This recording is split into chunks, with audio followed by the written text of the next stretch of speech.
ఇదే ప్రదక్షిణం శివాలయాల్లో అలా చేయకూడదు. శివాలయాల్లో చేసేటప్పుడు ఈ నంది పక్క నుంచి అట్లా వెళ్ళి పానువట్టం ఉన్నదాకా వెళ్ళి మళ్ళీ పానువట్టం నుంచి తిరిగి ఇలా ఇంకో ప్రదక్షిణం చేసి మళ్ళీ ఇటువైపు పానువట్టం దగ్గరకు వస్తే ఒక ప్రదక్షిణం పూర్తయినట్టు.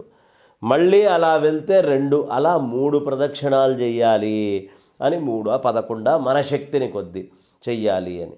అలా ఎంత ఎక్కువ సార్లు తిరిగితే మన శరీరం అంత యోగ్యం అవుతుంది ఆ శక్తిని గుంజుకోవడానికి. కనీసం హీనపక్షం 3 ప్రదక్షిణాలైనా చేయవయ్యా అని చెప్తారు. 3 ప్రదక్షిణాల నుంచి మొదలుపెట్టి సంఖ్యనిచ్చారు. ఎలా పడితే అలా ప్రదక్షిణాలు చేయడానికి వీల్లేదు.